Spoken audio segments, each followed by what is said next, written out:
작년 주가 848원, 지금 이 주식 얼마인지 아세요? 5,640원입니다. 올해만 330%를 넘기고 있습니다. 무슨 주식일까요? 삼성전자도 하이닉스도 아닌 바로 SK증권입니다. 근데 더 놀라운 건 따로 있어요. 올해 미래에셋증권은 260% 올랐고 NH투자증권은 82%, 한국금융지주는 80% 뛰었습니다. 그럼 나는 무슨 증권을 사야 하냐? 이미 오른 SK증권을 쫓아가야 하나? 아니면 아직 덜 오른 곳에 기회가 있냐? 오늘은 그 해답에 대해 말씀드리겠습니다. 지금 증권주가 오르는 이유, 표면만 보면 틀립니다. 많은 분들이 증권주가 오르는 이유를 단순하게 이렇게 생각합니다. 코스피가 오르니까 거래가 늘고, 거래가 늘면 증권사 실적이 좋아지는 거 아니야? 맞습니다. 근데 그게 전부라면 이 정도로 오를 이유가 없어요. 2026년 1분기, 그러니까 올해 1월부터 3월까지 단 석 달 동안 한국 주식 시장 전체 거래대금이 얼마인지 아십니까? 3,932조입니다. 작년 대비 2배가 넘습니다. 이 숫자가 왜 증권주와 직결되냐면 증권사 수익 구조 자체가 거래 대금에 비례하기 때문입니다. 개인과 기관이 주식을 한 번 사고 팔 때마다 수수료가 발생하고 그게 쌓여서 증권사 영업이익이 됩니다. 거래가 4배 뛰면 수수료 수입도 그 비율로 따라 올라가는 구조입니다. 올해 2026년 대형 증권사 5곳의 1분기 영업이익이 약 3조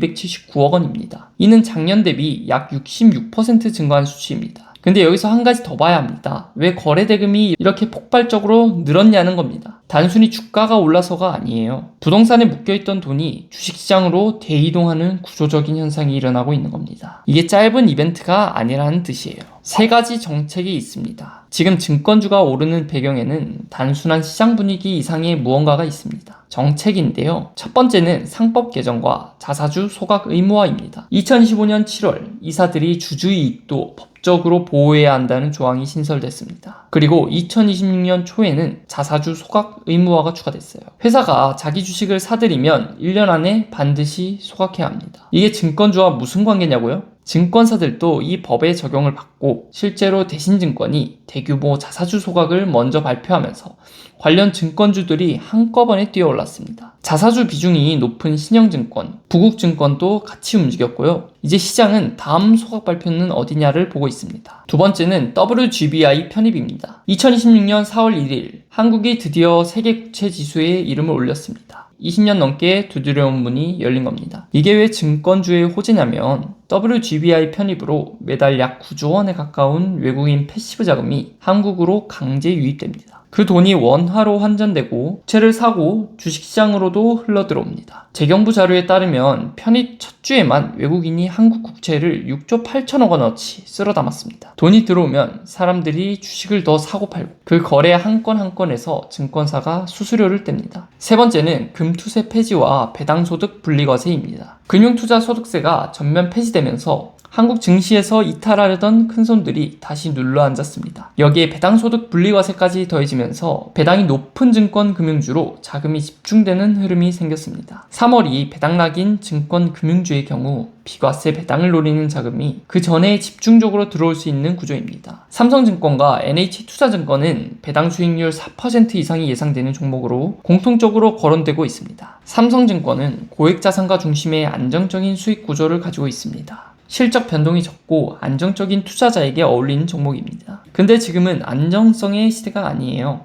거래대금이 4배 폭발하는 장에서는 수수료 수입이 거래대금에 가장 직접적으로 연동되는 종목이 압도적으로 유리합니다. 첫 번째로 봐야 할 종목은 키움증권입니다. 키움증권은 국내 개인 투자자, 이른바 개미들의 주식거래 수수료 비중이 증권사 중 가장 높습니다. 지금처럼 거래대금이 4배 뛰는 환경에서 수수료 수익이 가장 크게 불어나는 구조입니다. 지금 이 장에서 거래대금의 수혜를 가장 직접적으로 가장 크게 받는 종목이 키움증권입니다. 단 반대로 거래대금이 정상화되면 제일 먼저 꺾이는 고변동 종목이라는 점도 반드시 기억해야 합니다. 이건 양날의 검입니다. 두 번째로 주목해야 할 종목은 NH투자증권입니다. 4분기 영업이익이 전년 동기 대비 150% 증가했습니다. 증권주 중에서 이익 성장률이 가장 높은 수준이에요. 동시에 PER 기준으로 코스피 200 평균인 19배보다 훨씬 낮은 9배에서 10배 수준으로 저평가 상태입니다. 배당 분리과세 수혜 가능성이 있는 종목으로도 복수의 리포트에서 공통적으로 언급되고 있고 자사주 이슈와 실적 개선이라는 두 가지 모멘텀이 동시에 걸려 있습니다. 세 번째는 미래에셋증권입니다. 업계 최대 규모, 자기 자본 11조 원이 넘는 증권입니다. 주가가 많이 올라서 비싸 보인다는 시각도 있지만 그건 시장이 이 회사의 미래 성장성을 높게 평가하고 있다는 의미이기도 합니다. 특히 2027년 2월부터 공식 출시되는 토큰 증권 시장에서 선두주자로 꼽히고 있습니다. 부동산, 미술품, 인프라 자산을 주식처럼 쪼개서 사고 팔 수 있는 새로운 시장인데 이 시장의 발행과 유통을 증권사가 담당하면서 새로운 수수료 수익원이 생깁니다. 해외 투자 비중도 높아서 중장기 성장성이 가장 다각화된 종목입니다. 리스크는 반드시 지켜야 합니다. 투자는 리스크 관리가 가장 중요합니다. 지금 증권주 투자에서 반드시 알아야 할 리스크가 있습니다. 가장 직접적인 리스크는 거래대금 정상화입니다. 지금의 거래대금 수준은 역사적으로 유례없는 과열 상태입니다. 이게 영원히 지속될 수는 없어요. 어느 시점에 거래대금이 정상 수준으로 급감하면 고평가 논란이 있는 증권주는 시장에서 가장 먼저,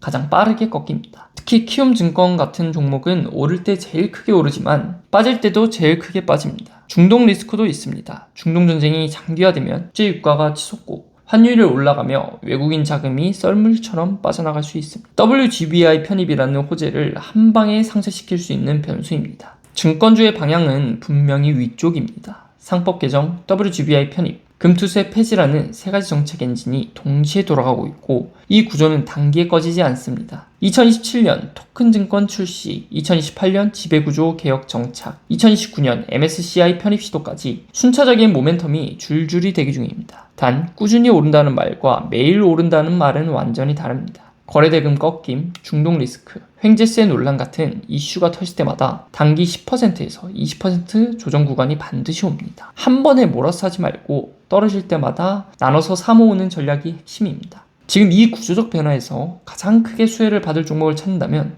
거래대금에 직결되는 키움증권, 실적 성장률과 저평가가 동시에 걸린 NH투자증권, 중장기 신사업 모멘텀을 가진 미래에셋증권을 중심으로 보시기 바랍니다. 진짜 돈은 화려한 주인공이 아니라 조용히 규칙이 바뀌는 곳에 먼저 도착해 있습니다. 오늘은 증권주에 대해서 얘기해보았습니다. 한 업종씩 공부를 해보는 것도 지금 그리고 나중에도 큰 도움이 될 것이라 생각합니다. 단타부터 스윙, 장기 투자까지 꼭 필요한 공부이니 해보시길 추천드립니다. 오늘 영상 투자에 도움이 되셨길 바라며 저는 다음 영상에서 뵙겠습니다. 감사합니다.